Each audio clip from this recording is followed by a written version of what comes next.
നീലകണ്ഠൻ പഠിക്കുന്ന സ്കൂളാണ്. അവൻ്റെ സ്കൂളിൽ അവനെ കൊണ്ടുവിടാൻ വരുമ്പോഴും വിളിച്ചുകൊണ്ട് പോകാൻ വരുമ്പോഴും ഞാൻ എൻ്റെ ആ കുട്ടിക്കാലത്തെക്കുറിച്ച് നല്ലതുപോലെ ഓർക്കാറുണ്ട്. ഞാൻ അന്ന് പഠിച്ചിരുന്ന സ്കൂളെന്ന് പറയുന്നത് കോഴിക്കോട് ജില്ലയിലെ അന്നശ്ശേരി സ്കൂളിലാണ് ഞാൻ 1 മുതൽ 6 വരെ പഠിച്ചത്. അപ്പോൾ 1 മുതൽ 4-ാം ക്ലാസ് വരെ അവിടെ ഒരു ഗവൺമെൻറ് സ്കൂളും അതിൻ്റെ അടുത്ത് തന്നെ വിജയലക്ഷ്മി UPS 5, 6, 7 സ്കൂളും ഉണ്ടായിരുന്നു. ആ വിജയലക്ഷ്മി UPSലെ അധ്യാപകനായിരുന്നു എൻ്റെ അച്ഛനായ പിള്ള മാഷ് അറിയപ്പെടുന്ന ശിവശങ്കരപിള്ള സാർ. എൻ്റെ കുട്ടിക്കാലം അവിടെയായിരുന്നു ഞാൻ ചെലവഴിച്ചിരുന്നത്.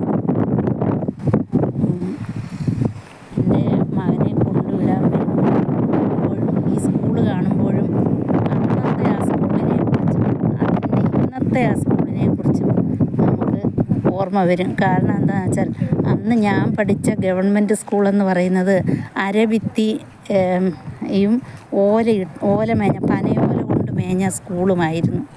നേരെ മറിച്ച് ഇന്നത്തെ സ്കൂളുകളോ അതുപോലെ തന്നെ ആ സ്കൂളിൻ്റെ ഫ്രണ്ടിൽ സ്കൂളിൽ വിളിക്ക് വിടുകയും ഉച്ചയ്ക്ക് വിടുകയൊക്കെ ചെയ്താൽ മതിലുകളോ പുറത്ത് പോകുന്നതിനുള്ള എതിർപ്പുകളോ ഒന്നുമില്ലായിരുന്നു.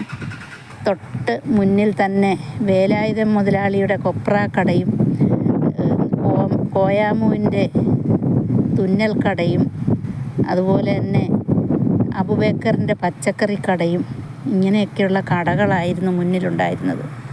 ഇന്ന് നേരെ മറിച്ച് അവരുടെ കുട്ടിക്കാലത്തെ ആ വ്യത്യാസങ്ങൾ നമുക്കിവിടെ നിന്ന് കാണാൻ സാധിക്കും.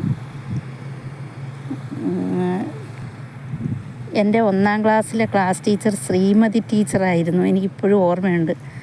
ഞാൻ ഒരു 3-4 വർഷം മുമ്പ് ഞാൻ ടീച്ചറിനെ കാണാൻ പോയിരുന്നു. പക്ഷേ എന്നെ കണ്ടിട്ട് ടീച്ചർ തിരിച്ചറിഞ്ഞില്ല. അത്രമാത്രം വയസ്സിൽ നിന്ന് പോയിരുന്നു ടീച്ചർ.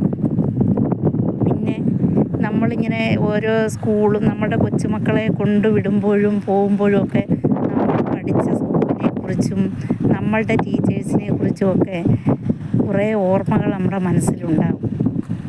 ഓർക്കുമ്പോൾ നമുക്ക് വീണ്ടും തിരികെ അങ്ങോട്ടേക്ക് പോകാനായിട്ട് തോന്നുകയും ചെയ്യും. ഇന്ന് മകനെ സ്കൂളിൽ നിന്ന് വിളിക്കാൻ വന്നപ്പോൾ ഉണ്ടായ എൻ്റെ മനസ്സിലെ ആ തോന്നലുകളാണ് ഞാൻ നിങ്ങളുടെ മുമ്പിൽ പങ്കുവച്ചിരിക്കുന്നത്.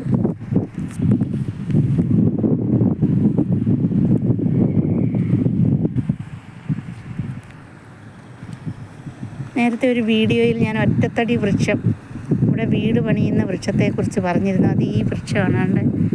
ആ സ്കൂളിൻ്റെ മുന്നിൽ നിൽക്കുന്ന ആ വൃക്ഷം. ഇതിൻ്റെ വനങ്ങളുണ്ട് ഇവിടെയൊക്കെ. അപ്പോൾ എന്തെങ്കിലും ആ വനത്തിൽ കാണാൻ പോകുമ്പോൾ 1-2 പ്രാവശ്യം ഞാൻ പോയിരുന്നു. ഇനി പോകുമ്പോൾ നിങ്ങളെ ആ ഒറ്റത്തടി വൃക്ഷവും ഇവിടുത്തെ വീട് പണിയുന്ന ആ വൃക്ഷത്തെക്കുറിച്ച് ഞാൻ ഒരു വീഡിയോയിൽ കാണിക്കുന്നതാണ്.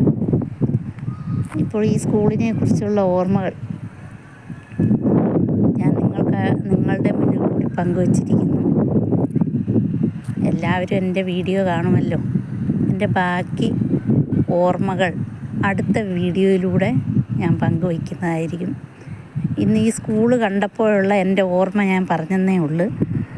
ഞാൻ അതിന് ശേഷം ഒരു 7-ാം ക്ലാസ് പകുതിയായപ്പോൾ ഞാൻ തിരിച്ച് കൊല്ലം ജില്ലയിലേക്ക് വരികയും പിന്നീടുള്ള എൻ്റെ മുന്നോട്ടുള്ള പഠനങ്ങൾ അവിടെയായിരുന്നു.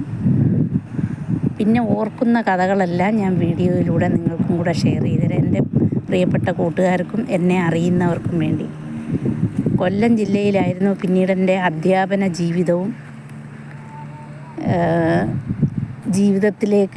വിവാഹ ജീവിതത്തിലേക്ക് കടക്കുന്നതുമല്ല. അപ്പോൾ ഞാൻ കാനഡ വരെ എത്തിച്ചേർന്നു. ഇനി ബാക്കിയുള്ള ഓർമ്മകൾ നിങ്ങളോട് ഞാൻ ഷെയർ ചെയ്യുന്നതായിരിക്കും എൻ്റെ യൂട്യൂബ് ചാനലിലൂടെ. ഓക്കെ.